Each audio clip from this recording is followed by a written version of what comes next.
agradecer el acompañamiento de nuestras amigas y amigos de los medios de comunicación que nos acompañan esta tarde aquí en el Patio del Federalismo.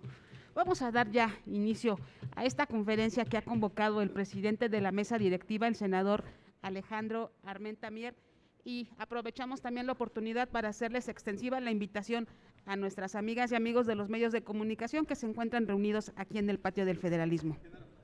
Cuando usted guste, presidente, nosotros estamos listos.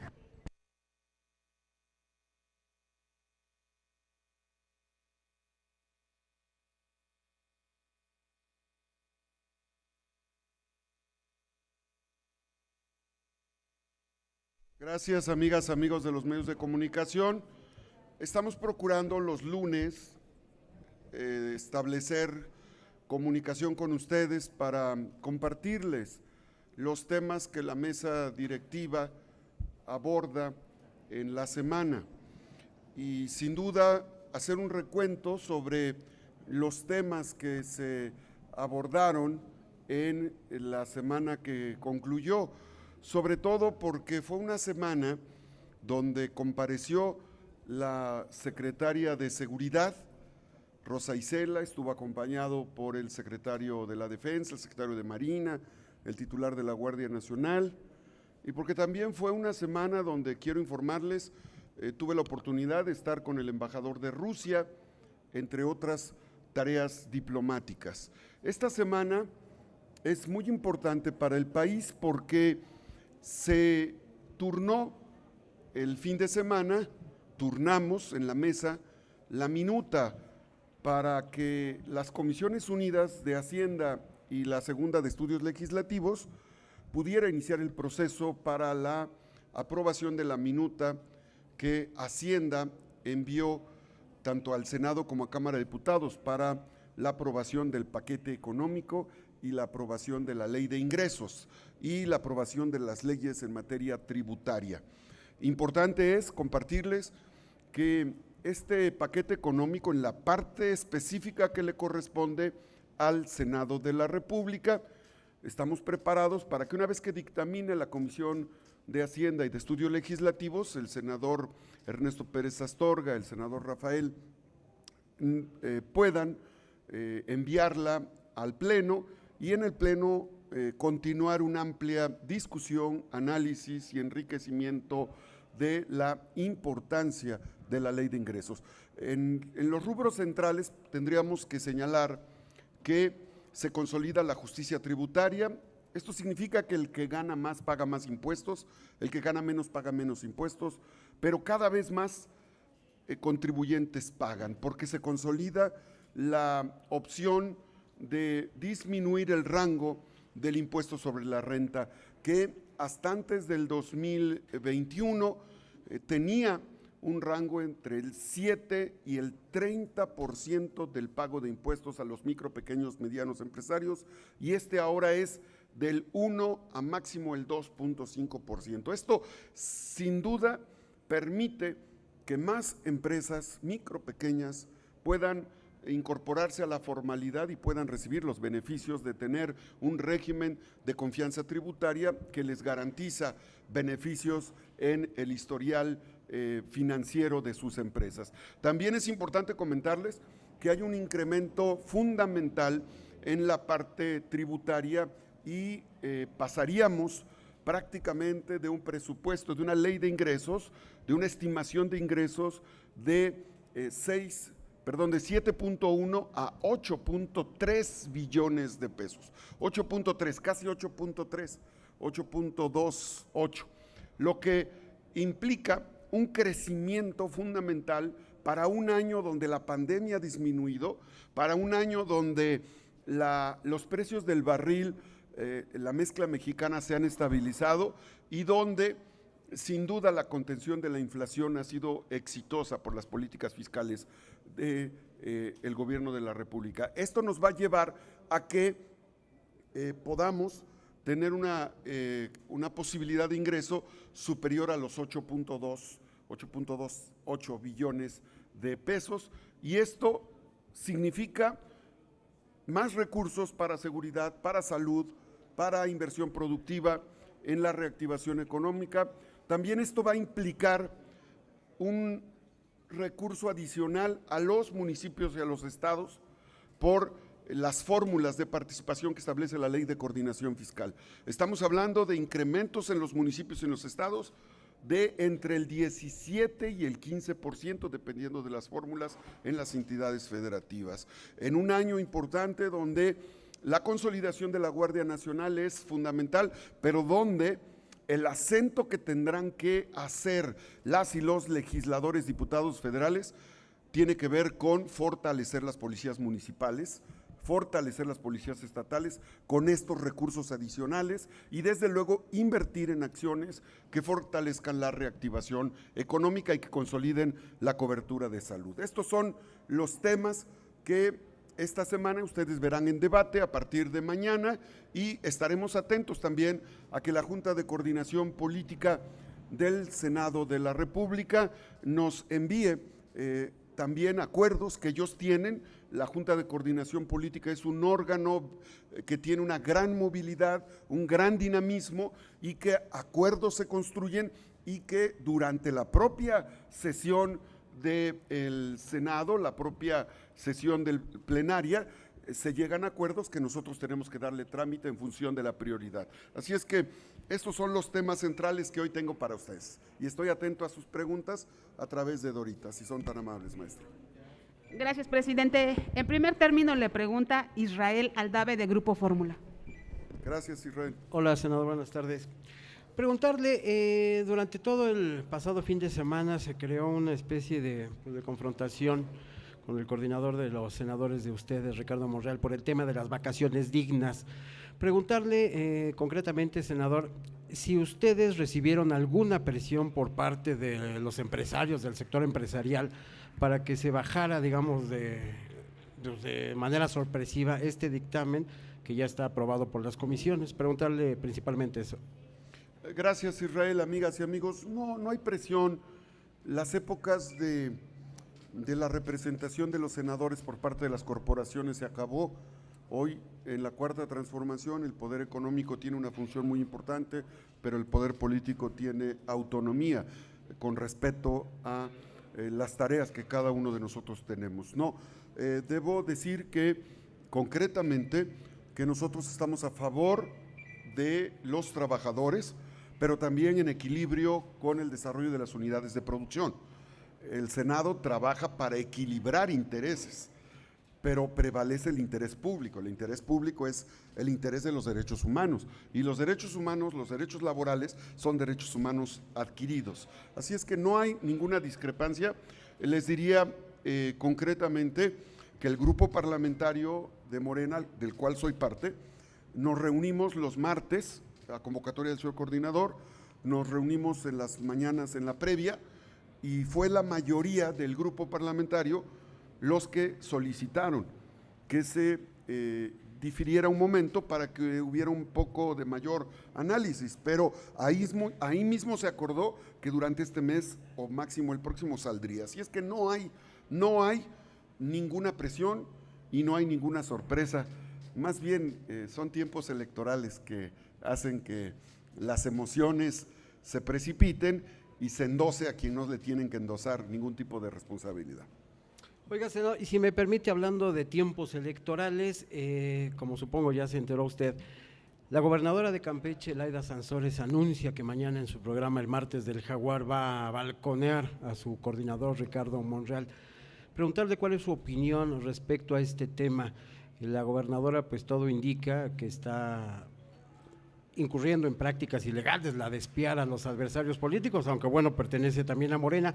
Si le haría usted un llamado y si respaldan ustedes completamente a su coordinador Ricardo Monreal ante este nuevo embate. Son juicios a priori y el Senado debe de actuar con mucha objetividad, con mucha pulcritud. La responsabilidad que tengo como presidente del Senado es hacer preservar el derecho inalienable, inviolable a la libertad de expresión de las y los senadores. Eso no me exime o me excluye de poder generar una opinión en ese sentido. Como presidente del Senado, actúo con absoluta pulcritud en el desempeño de la responsabilidad que tengo. Como miembro del grupo parlamentario, les puedo decir que quienes hacemos política profesional buscamos siempre que se privilegie la política. Y en lo personal, busco releer una y otra vez a Baltasar Gracián. Es un libro de cabecera.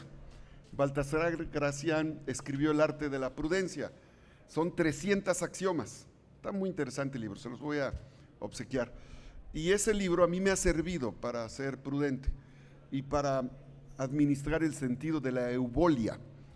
Entonces, yo me quedaría hasta ahí. El sentido de la eubolia y el arte de la prudencia. Ese libro se lo recomendaría a la gobernadora de Campeche, porque parece que ella lee las 300 de la guerra de Sun Tzu, ¿no? Yo se lo recomiendo a todos los que hacen política, pero lo hago en primera instancia para no lastimar a nadie. Lo leo para dejar de ser imprudente como a veces lo suelo ser. Gracias. Le pregunta ahora el columnista Francisco Garfias. Gracias, Francisco. Senador, una de las preocupaciones que recogí en la Cámara de Diputados la semana pasada que se discutió este tema de la ley de ingresos fue el alto nivel de endeudamiento. Se habla de que de los ingresos, 1 billón de pesos serán dedicados para pago de deuda. Entonces ese es un aspecto que a mí en lo particular me parece muy preocupante y está reflejando una situación financiera del gobierno que no es la más boyante, por así decirlo. ¿Qué opinión le merece esto que le acabo de comentar? Es un tema que hay que analizar de fondo. Recordarán, porque aquí presenté todavía en mi calidad de presidente de la Comisión de Hacienda la propuesta de los fondos soberanos, ¿se acuerdan? Hablé de litio. Les comenté que el litio equivale a 4.5 veces el valor de la deuda externa.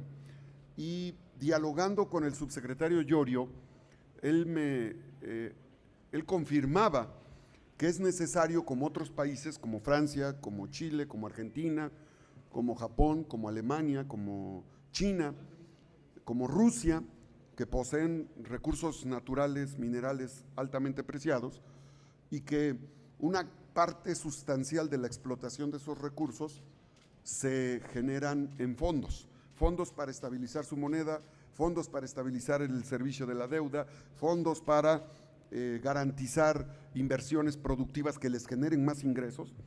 Y por eso es que propuse, tengo una ley, una iniciativa ya presentada para que una parte de las rentas que tendremos en los próximos 20 años de litio se vayan destinadas a el pago de la deuda externa. Es necesario, es fundamental. Lo que tú acabas de comentar lo tenemos que decir sin tapujos, Del 2000 al 2020 la deuda creció de 1.3 billones a 10 billones. Eso es grave. Sin duda, necesitamos que la deuda tenga una atención nacional. Haber pasado de 1.3 a 10 billones implicó que el servicio de la deuda externa pasó de 150,000 millones de pesos en el 2000 a poco más de 600,000 millones de pesos en el 2021. Esto es delicado, porque una gran parte de los recursos públicos que genera la nación se van para el pago del servicio de la deuda. Afortunadamente México tuvo un criterio racional en el manejo de sus finanzas, ha logrado mayor recaudación tributaria, ha logrado obtener mayores ingresos de empresas, bancos, corporativos internacionales que antes no pagaban impuestos, y hoy la necesidad de abrir una línea de crédito mayor tiene varios objetivos. Uno, el pago de la deuda que no generó este gobierno. Dos, el financiamiento de la reactivación económica. Recuerden que países como Grecia, España, Argentina, Japón, Alemania, Francia, se sobreendeudaron durante el problema del COVID. México no cayó en ese criterio de sobreendeudamiento y hoy sí lo puede hacer.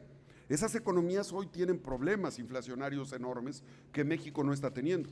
Y el mejor ejemplo de esa política fiscal financiera equivocada es el tipo de cambio de sus monedas. Sus monedas están destrozadas frente al dólar. México posee la moneda más fuerte junto con el yen japonés durante el periodo post-COVID. Así es que es necesario entender el problema de momento, pero el problema de fondo. Lo advierto como administrador público de profesión, pero también lo advierto en mi calidad de expresidente de la Comisión de Hacienda. Tenemos que pensar cómo vamos a pagar la deuda pública en los próximos 20 años. Y la mejor forma de pagar la deuda externa, aunque se enojen algunos, es revisando la ley minera, revisando los recursos nacionales de la patria para que se dé una redistribución de la riqueza que está concentrada en unas cuantas manos. Eso es lo que tenemos que hacer.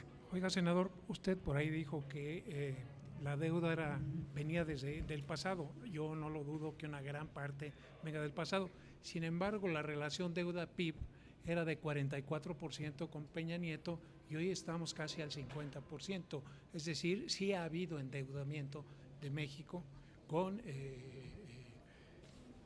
Tienes razón, solo que el origen de esta deuda es por COVID y el origen de la deuda de los gobiernos neoliberales fue para salvar a las empresas que hicieron obras y que rescataron, se rescató a la banca, se rescató a la industria de la construcción que hizo carreteras y se rescató a las industrias que durante estos periodos generaron obra pública a través de las APPs y las PPS. Es diferente.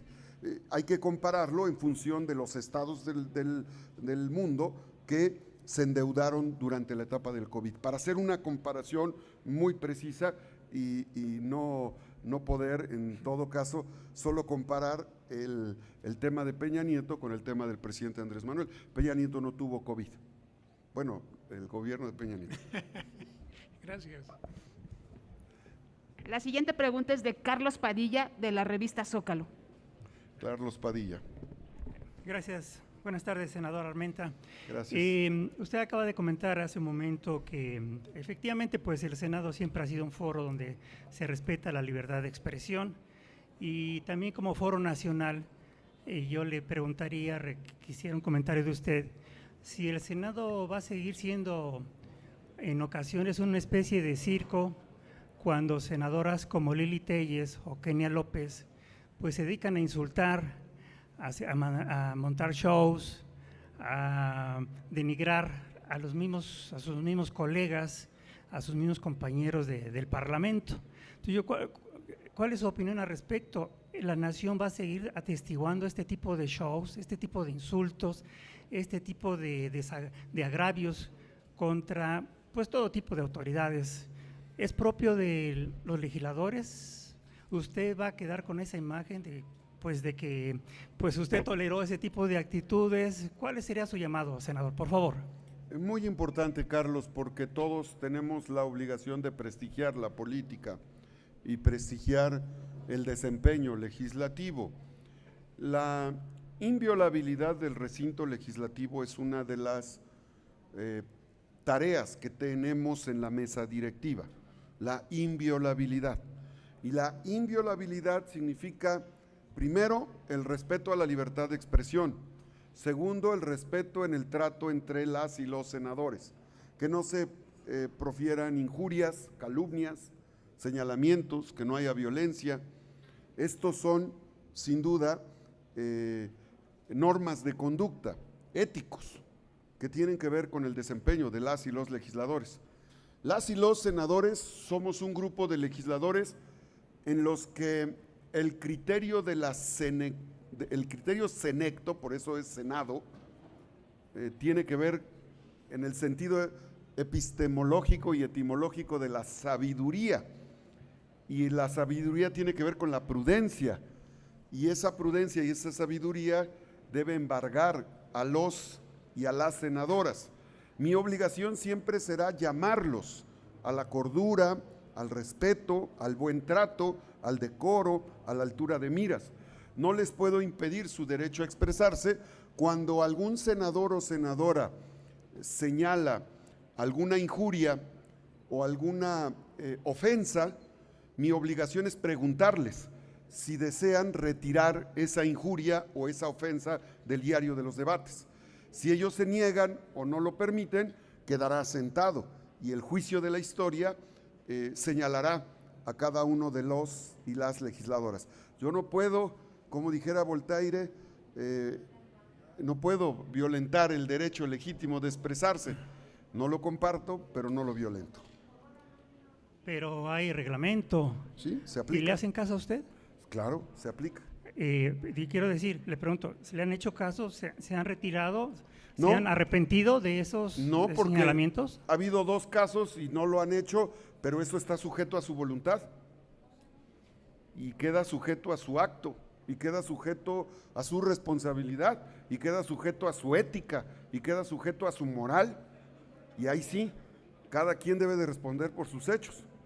Mi obligación es conducirme con pulcritud y hasta el día de hoy en las sesiones lo he hecho y lo voy a seguir haciendo cuidando la prudencia. ¿Y qué llamado le es allá a estas senadoras entonces? Que actuemos con ética, todos, no a ellas, a todas y todos. Todos podemos tener un momento subjetivo emocional que no justifica una conducta irracional. Gracias. Tenemos registradas todavía 2 preguntas más. Adelante. La penúltima pregunta es de Luis Méndez de 11 Noticias. Luis Méndez. Senador, 2 preguntas. Una es, después de este video que subió, pues diría un poco yo casi obligado, por lo de las vacaciones dignas, ¿se va a pasar o no al Pleno a primera lectura lo que ya se aprobó en comisiones? ¿Y cuándo sería la fecha para que se discuta? Y la segunda es sobre la reforma de ley de instituciones de crédito. En este sentido, sí, usted me había comentado que se reunirían con todos los actores que están implicados en esto, específicamente los bancos. Si ya se realizaron estas reuniones, ¿cómo se está dando este diálogo con los actores involucrados? Gracias. Sobre el video de las vacaciones dignas, compartirles que el reglamento y la ley orgánica del Senado establece que la agenda es el resultado del trabajo conciliado de la Junta de Coordinación Política. Nosotros estaremos atentos al acuerdo de la Junta de Coordinación Política para darle el trámite. Entendemos que el grupo parlamentario de Morena concretamente está a favor y que se turnará. En el momento que se turne, en ese momento se procesa. No hay mayor complicación, ni mayores adjetivos, ni mayores subjetividades. Con respecto a la ley de instituciones de crédito, ¿te refieres a cuál? Porque hay varias. No sé si te refieras a la minuta que nos envió Cámara de Diputados con respecto a al congelamiento de cuentas bancarias de los grupos delictivos para su aplicación respecto a la Guardia Nacional. No, me refiero a la otra, senador, donde se van a tomar los 3 años para tomar el dinero que se va a la beneficencia pública y que ahora se iría para crear el fondo para las policías locales. Ok, esas 2 están en la Comisión de Hacienda. La Comisión de Hacienda, el senador Ernesto Pérez Astorga es un profesional, es un experto en la materia, y las y los senadores integrantes de la Comisión de Hacienda son hombres y mujeres probos que estoy seguro van a trabajar durante los próximos días para enriquecer y dejar en claro que no se busca afectar el interés privado ni a las personas en sus ahorros. Yo creo que es muy claro el tiempo que se están dando para generar una minuta que deje en claro que lo que se busca es aprovechar los recursos de procedencia ilícita y obviamente los recursos que están sin objeto de atención privada y sin daño privado para que puedan ser ocupados en temas de orden estratégico. Ya no tendríamos más preguntas porque usted acaba de contestar la que tenían programada. Ya no tenemos más Muchas preguntas. gracias. Excelente tarde a todas y a todos. Gracias, presidente. Buenas tardes.